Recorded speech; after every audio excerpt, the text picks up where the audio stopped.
I'm Carrie, and I was 4 when my life changed forever. That's when my sister Emily was born, and suddenly, I became invisible in my own home. My earliest memories are filled with the sound of Emily singing. By the time she was 3, she had already become the star of every family gathering, while I stood in the corner, holding plates of snacks I'd helped Mom prepare. Emily had this angelic voice that made everyone stop and listen. My parents, Tom and Linda, were convinced she'd be the next Mariah Carey. "Carrie, go help your sister practice her scales," Mom would say, not even looking up from her phone where she was recording yet another video of Emily's performance. "And make sure you've done the dishes first." I was 8 then, and Emily was 4. While she twirled around the living room in her pink tutu, I was learning how to use the washing machine because Mom was too busy coordinating Emily's singing lessons. "Why can't I go to Sarah's birthday party?" I asked one Saturday morning when I was 12. Mom rolled her eyes. "Because Emily has a performance at the community center, and we need you to help with her costume changes." "But I promised Sarah." "Don't be selfish, Carrie," Dad cut in. "Your sister needs you. She's got real talent, unlike," he stopped himself, but I knew what he meant. "Unlike me." I remember the day everything changed. Emily was 11, and I was 15. She and her friends had gone to the mall without supervision, something I'd never been allowed to do at that age.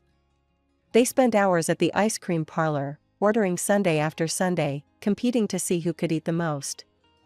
The next morning, Emily woke up with a sore throat. It got worse quickly, developing into a severe case of strep that left her vocal cords damaged. The doctor said she might never sing the same way again. I was in the kitchen doing homework when they came back from the hospital. "This is your fault," Mom screamed at me. "You're her older sister. You should have been watching her." "But I was doing the laundry and cleaning the bathroom like you told me." "No excuses." Dad slammed his hand on the table. "You're grounded for a month. No phone, no TV, no nothing. Maybe that'll teach you to take responsibility." That night, as I lay in bed staring at the ceiling, I made myself a promise.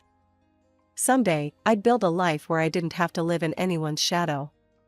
I just had to survive a few more years in this house where I was nothing more than a servant and a scapegoat. The next 3 years passed in a blur of chores, blame, and quiet resentment. Every time Emily got into trouble, sneaking out, skipping classes, or borrowing Mom's credit card, somehow it circled back to being my fault. The acceptance letter from State College sat on the kitchen table between us, next to Mom's meatloaf. I'd chosen dinner time deliberately, they couldn't easily escape the conversation. "It's the most affordable option," I said, trying to keep my voice steady. "The tuition is reasonable, Anne." "We don't have the money, Carrie." Dad didn't even look up from his plate. Emily snickered from her seat. "Maybe you should have developed some actual talents, instead of just doing chores all day. You could take out a loan from me," I pressed on, ignoring her. "I'll write you a receipt, promising to pay back every penny once I graduate and get a job. Please, this is important to me." Mom sighed that martyred sigh she'd perfected over the years. "Honey, we're not taking out any loans. College isn't for everyone. Why don't you look for a job at the mall? Or maybe that new cafe downtown? But I got a scholarship that covers part of the tuition. I just need help with the rest. I've researched everything, made a budget." "Enough." Dad's fork clattered against his plate. "We said no loans. End of discussion. Some people are meant for college, others aren't. Accept it and move on." I stared at my untouched dinner, fighting back tears. Through blurred vision, I saw Emily smirking, enjoying the show as always. That night, I called my best friend Rachel. We'd been close since middle school, bonding over our shared love of math and our positions as outsiders, me because of my family situation, her because her Korean immigrant parents owned the popular Golden Dragon restaurant downtown. "They won't help," I sobbed into the phone. "They won't even consider taking out a loan. All these years of straight A's, of doing everything right, and they won't even try." Rachel was quiet for a moment. Come over tomorrow. My parents want to talk to you. The next evening, I sat in the restaurant's office with Rachel and her parents, Mr. and Mrs. Kim, after closing time. They'd known me for years. I'd spent countless afternoons doing homework in their restaurant, escaping my chaotic home. We've watched you grow up, Carrie, Mrs. Kim said. You're like second daughter to us. Rachel told us everything. Mr. Kim nodded. We will pay your tuition. I started to protest, but he held up his hand. You will work here part-time after classes. Good wages, flexible schedule. Pay us back slowly, no interest. This is investment in your future. After a while, I moved into my dorm room at State College. My parents barely noticed when I packed my things. They were too busy planning Emily's big piano recital, their latest attempt to find her a new talent to replace her lost singing voice. I started classes during the day and worked evenings at Golden Dragon, learning everything from waiting tables to managing inventory. The call came on a random Tuesday during my sophomore year. I was studying in the library when Mom's number flashed on my phone screen. For a moment, I just stared at it, my heart racing. We hadn't spoken in months. Hey, sweetie, she said, sounding distracted. There was noise in the background, probably Emily practicing something new. Just checking in. What have you been up to? I'm in college, I replied, waiting for the questions about money, about how I was managing without their help. Oh, that's nice, she said vaguely. Emily's getting straight A's in her advanced classes. We're so proud. She's really finding herself since, the voice thing. No questions came about how I was paying for school. They didn't care enough to ask, and I didn't volunteer the information. The conversation ended as quickly as it had begun, with Mom hung up. During my college years, I only went home for major holidays. Each visit was the same, relatives crowded around our dining table while Emily held court and my parents beamed. I'd help in the kitchen, same as always, listening to the chatter from the other room about Emily's latest achievements. Thanksgiving of my junior year hit differently though. I was setting out the sweet potato casserole when Aunt Susan started asking about Emily's college plans. Mom proudly announced, we've been saving for years. Our little star's education fund is all set. We've put aside enough for her to go anywhere she wants. I nearly dropped the casserole. The ceramic dish burned my hands through the oven mitts, but it wasn't as painful as the truth I was hearing.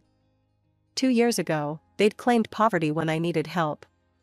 Now I knew, they'd been hoarding money all along, just not for me. That night, in my old bedroom, I called Rachel and cried. They had the money, I whispered, huddled under my childhood blanket. They just didn't think I was worth spending it on. Then prove them wrong, she said firmly. You're already doing it. She was right. I threw myself into my studies and my work at Golden Dragon.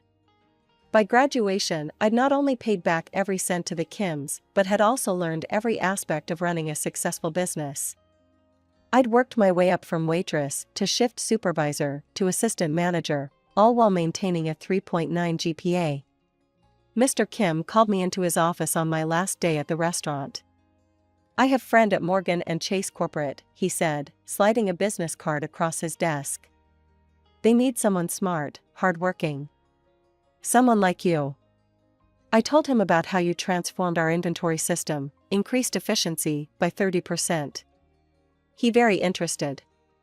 A week after graduation, I walked into my new office at Morgan & Chase, wearing a suit I'd bought with my own money. My desk nameplate read Caroline Mitchell, Junior Analyst. Within 6 months, I was leading my own team. By the end of my first year, I'd gotten 2 promotions and was managing projects that caught the attention of senior leadership. Christmas came around again, and something felt off the moment I pulled into my parents' driveway. The house was dark except for the living room window, no cars lined the street, and the usual elaborate decorations were missing. Mom answered the door in an old sweater instead of her usual holiday attire. Emily's not coming? I asked, stepping into the oddly quiet house. The familiar scent of Mom's traditional Christmas roast was noticeably absent. She's celebrating with friends, Mom said, wringing her hands. Their families rented a cabin up in the mountains. Very exclusive. The dining room table, usually groaning under the weight of Mom's extensive holiday spread, held only a store-bought ham and some microwaved sides. No relatives bustled about, no Christmas music played. Dad sat in his armchair, looking older than I remembered. We've had some setbacks, Mom finally admitted, her voice barely above a whisper. She glanced at Dad, who nodded slightly. The investment your father made didn't pan out. We had to take out loans to cover the losses. Christmas with the whole family just wasn't in the budget this year. I watched them pick at their food, these people who'd once seemed so powerful, who'd controlled every aspect of my life. Now they looked small, defeated. Despite everything, something twisted in my chest. Give me a minute, I said, pulling out my phone. I scrolled through delivery options, thank God for restaurants that stayed open on Christmas. 20 minutes and several $100s later, I'd ordered a feast, prime rib, glazed ham, truffle mashed potatoes, roasted vegetables, 3 different pies. The food arrived in elegant packaging, filling the house with the rich aromas of a proper Christmas dinner. As we ate, I caught Mom eyeing my designer watch, the silk blouse that cost more than their monthly utility bill. We've been thinking, she said carefully, sharing a look with Dad. Since you're in such a good position now, maybe you could help us out? Just temporarily, until we get back on our feet. I studied them over my wine glass. Part of me wanted to remind them of their words when I'd begged for college money. Some people are meant for college, others aren't. But looking at their worn faces, I couldn't do it. I could set up an additional card on my account, I heard myself saying. With a monthly limit. Mom's eyes lit up. Oh, sweetheart, that would be $1,000 a month, I said firmly. No more. They nodded eagerly. It was more than they'd expected, though less than a week's pay for me now. A few days later, I had the card issued and delivered to Mom. They promised to be careful with it, to respect the limit. For several months, they kept their word. The charges were reasonable: groceries, utilities, basic necessities. I barely noticed the money leaving my account.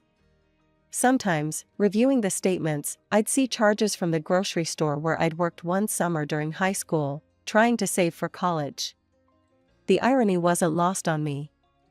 2 years passed, and I foolishly thought things were getting better. The monthly allowance had created a rhythm to our relationship. Mom would call to chat about their expenses, and somehow that evolved into actual conversations. Or so I thought. Emily and I even started talking again, though her competitive streak hadn't changed. Every time I mentioned a work achievement, her smile would tighten, her eyes would narrow just slightly, telltale signs I remembered from childhood.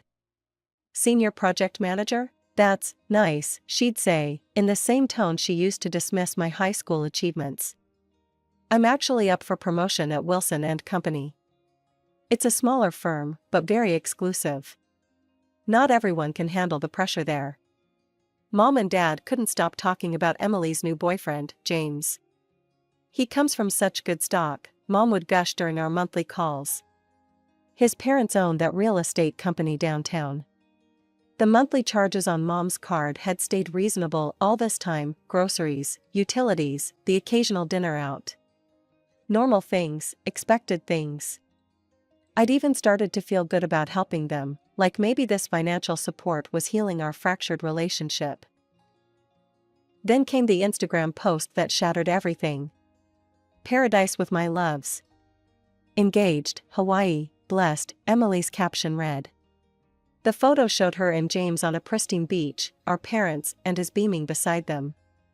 Mrs. Anderson, James's mother, wore a designer sundress. Mr. Anderson stood proudly next to his son, one hand on James's shoulder. My finger froze mid-scroll. When had this happened? Why hadn't they told me? The next post made my blood run cold, so grateful to Mom and Dad for making this magical engagement trip possible for everyone. They insisted on treating both families to this dream vacation. Best parents ever. Sponsored by Love. Something clicked in my brain. I opened my banking app, hands shaking.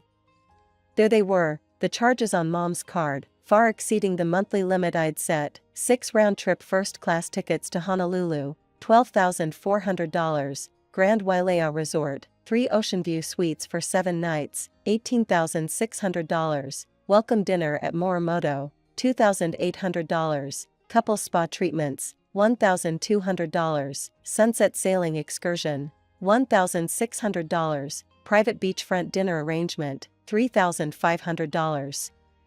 They'd used my money to fund their secret family vacation, one I hadn't been invited to. They'd thrown an elaborate engagement celebration for Emily and her future in-laws, all while excluding the person who was actually paying for it. My hands were shaking so badly I had to try 3 times to dial Mom's number. 1 ring, 2 rings, 3. Hello? Mom's voice was breezy, casual. Hawaiian music played in the background, along with the sound of waves and clinking glasses. Laughter. I recognized Emily's distinctive giggle. "Where are you?" I kept my voice steady, professional, the same tone I used in difficult board meetings when dealing with hostile clients. "Oh, honey." She hesitated, the music growing fainter as if she was moving away from the party. "Your father and I just decided to take a little break. Get some rest. You know how hard things have been lately." "A little break?" I pulled up the banking app again, my free hand clenching into a fist. "At the Grand Wailea Resort? With Emily, James, and his entire family? That kind of break costs over $40,000, Mom." "My $40,000. Silence. Then muffled voices. Mom was covering the phone, but I could still make out fragments. "She knows. What should I? Emily, maybe you should. Mom, why did you use my card to pay for everyone's trip? And why wasn't I invited to my own sister's engagement party?" More muffled conversation, then rustling as the phone changed hands. When the new voice came on the line, Emily's words dripped with contempt. "Listen, Miss Executive," she sneered. "You're not needed here. You're not even family anymore, just a walking ATM. We don't want you here ruining everything with your little success story. Nobody wants to hear about your precious career while we're celebrating my engagement." The words hit like a physical blow, but I forced myself to stay calm.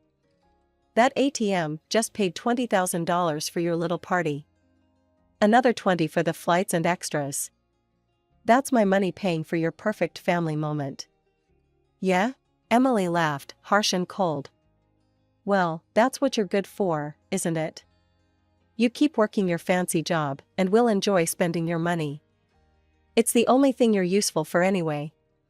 Always was, even when we were kids. At least now you're finally serving a purpose." The line went dead. I tried calling back immediately. No answer from Mom. Straight to voicemail. I tried Dad's number, same thing. Emily's phone rang once. Before going to voicemail, she'd declined the call.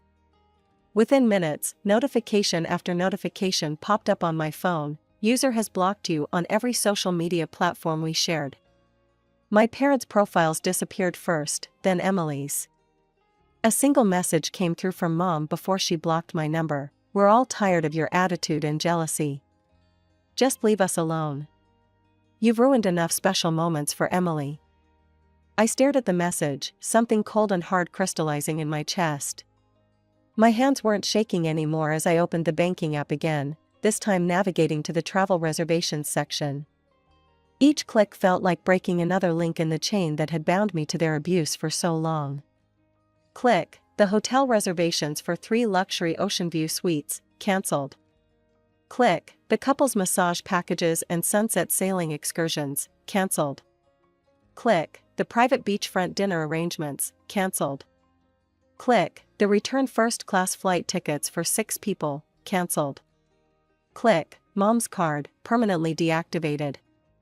I set down my phone and waited, imagining their faces when the hotel informed them their rooms weren't paid for, when they tried to charge something to the room and got declined, when they discovered their return flights no longer existed. 3 hours later, my phone exploded. Call after call lit up my screen: Mom, Dad, Emily, and numbers I didn't recognize with Hawaii area codes. The Anderson family, no doubt, wondering why their luxury vacation had suddenly turned into a nightmare. The messages started flooding in through every platform they'd unblocked me on. Mom, Carrie, please call us immediately. This is an emergency. Dad, fix this right now, young lady. You're embarrassing the whole family. Emily, you better make this right or I swear to God. Unknown number, this is James. My parents are furious. You need to reinstate those reservations. The tone shifted as the hours passed. Mom, sweetie, please. We can talk about this. Dad, we'll pay you back, just help us out here. Emily, come on, Carrie. It's my engagement. Don't be so petty. James, my parents are threatening to call this whole thing off. I left them all unread, then systematically blocked every number and account. But not before taking screenshots. I had a feeling I'd need them. The notification came around midnight: Emily Mitchell has posted a new status. I can't believe my own sister would try to ruin the happiest moment of my life. She's always been jealous of my happiness, but this is a new low. Canceling our entire family's vacation out of spite? Who does that to their own sister's engagement celebration? Some people just can't stand to see others happy. Toxic family, heartbroken. The comments poured in immediately. Oh my God, that's horrible. What kind of sister does that? I always knew there was something off about her. She's just jealous because you're getting married first. Your poor parents must be so embarrassed. I had stayed quiet long enough. My fingers flew over the keyboard as I crafted my response. Let me tell you what really happened. My parents have been using my credit card for basic expenses, limited to $1,000 a month. Yesterday, I discovered they'd spent over $40,000 of my money to fund a luxury Hawaii vacation for Emily's engagement. They didn't ask. They didn't tell me. They didn't invite me. When I called to ask why, Emily told me I wasn't family, just a walking ATM, my mother's final message before blocking me. We're all tired of you. So yes, I canceled the reservations I never authorized. I canceled the return flights I never agreed to pay for. I stopped funding the vacation I wasn't welcome to attend. Here are the screenshots of every message. Here are the credit card statements. Here's the truth about your poor Emily and her ruined engagement party. Judge for yourselves who the toxic ones really are. The tide turned immediately. Comments shifted from condemnation to support. Oh my God, Emily, how could you? Using your sister's money while excluding her? That's cruel. Those poor Andersons, getting caught up in this family's drama. Carrie, you did the right thing. Stay strong. The aftermath unfolded like a slow-motion train wreck. Through mutual friends and social media, I learned the full extent of the chaos I'd unleashed in Hawaii. My parents had to borrow money from 3 different friends just to book economy flights home. They'd been forced to check out of the Grand Wailea resort in front of all the other guests. Emily had thrown a tantrum in the lobby that ended up on TikTok. The real explosion came when the Andersons realized they'd have to pay for their own accommodations. They'd been promised a fully paid luxury vacation, only to discover they'd been caught in my family's web of lies. We trusted you, Mrs. Anderson apparently screamed at my mother by the pool. You said you were taking care of everything. Do you have any idea how embarrassing this is? Emily, true to form, made everything worse. Oh, stop being such greedy beggars, she'd shouted back. If you can't afford a few nights in Hawaii, maybe your son isn't good enough for our family after all. James had stood there in shocked silence, before finally speaking. You're right about one thing, he'd said quietly. Someone isn't good enough for someone's family. He'd pulled the engagement ring off Emily's finger and walked away with his parents. The engagement was over. Emily's dream wedding, cancelled before it even began.